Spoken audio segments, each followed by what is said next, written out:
Hello বন্ধুরা, হাজির হয়ে গেলাম আরও একটি রেসিপি ভিডিওর সঙ্গে।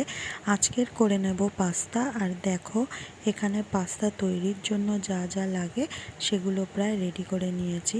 পাস্তাটাকেও সিদ্ধ করে নিয়েছি, 80% মতন সিদ্ধ করতে হবে, খুব বেশি না। তারপরে জল ঝরিয়ে নিতে হবে। তো আমি এখানে একটু জল ঝরিয়ে নিয়ে ঠান্ডা করতে দিয়েছি। এদিকে গরম তেলের মধ্যে 5 কোয়া রসুন আমি এখানে ছেড়ে দিলাম। রসুনটা যেই একটু ভাজা ভাজা মতন হয়ে আসবে, ঠিক ওই সময় আমি কি করব, কুচনো পেঁয়াজগুলো দিয়ে দেব। আর সেটাকেও একটু ভেজে নেব, যাতে পেঁয়াজ আর রসুনের যে কাঁচা গন্ধটা থাকে না, সেইটা যাতে না বের হয়। একটু ভাজা ভাজা করে নিলে কি হয়, গন্ধটা বেশ সুন্দর হয়। আর সবাই জানো চাউমিন পাস্তা করতে গেলে কিভাবে কি করতে হয়।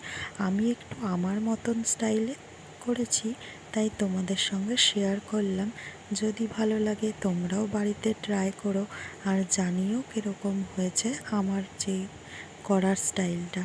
তো এখানে দেখো, সবজি হিসেবে আমি ইউজ করছি বিনস, গাজর। সেটাও তোমরা সকলেই জানো, বাইরেও এই ধরনের জিনিসই ব্যবহার করা হয়। আর তার সঙ্গে দিয়ে দেবো একটু ক্যাপসিকাম। যারা ক্যাপসিকামটা পছন্দ না করো, কারণ অনেকেই আছে যে ক্যাপসিকাম পছন্দ করে না, তারা ক্যাপসিকাম না চাইলে না দিতে পারো। এবার আমি সমস্ত সবজিগুলোকে একটু ভালো করে ভেজে নিয়ে এবার দিয়ে দেবো বাকি জিনিসগুলো, যেমন নুন, একটু সামান্য চিনি, যাতে নুনটাকে ব্যালেন্স করে। আর তার সঙ্গে দিয়ে দেব বিভিন্ন রকম সস। প্রথমেই পড়ে গেল সয়া সস, তারপরে চলে যাচ্ছে রেড চিলি সস। যার কাছে গ্রিন চিলি সস থাকবে সে কিন্তু সেটাকেই ব্যবহার করতে পারো, খুব বেশি চাহিদা নেই। আর এখানে আমার কাছে ছিল একটু পিৎজা আর পাস্তা সস, মানে পিৎজা পাস্তা যে সস, কিষান সস পাওয়া যায় সেটা। আর সমস্ত সসগুলোকে মিশিয়ে নিয়ে তারপর আমি এখানে দিয়ে দিচ্ছি পাস্তাগুলো।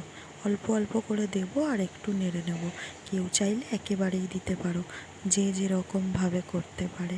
আমি একটু ভিডিও করছি, আমার একবারে দিতে সমস্যা হচ্ছে, তাই আমি অল্প অল্প করে দিচ্ছি।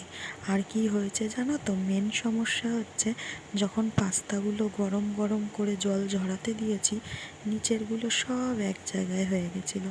ওর জন্য হাত দিয়ে ছড়িয়ে ছড়িয়ে দিচ্ছি। শেষে দিয়েছিলাম একটু টমেটো সস আর অরিগ্যানো। তো তোমাদের কাছে না থাকলে কোনো সমস্যা নেই, আর থাকলে অবশ্যই দিতে পারো, কারণ অরিগ্যানোর স্মেলটা বেশ ভালোই লাগে। রেডি হয়ে গেছে আমার পাস্তা। একদিকে ছেলে আর এদিকে আমাদের ঘরের সবার জন্য অল্প অল্প করে বেড়ে নিয়েছি। তো তোমরাও ট্রাই করো, আর ভালো লাগলে জানিও।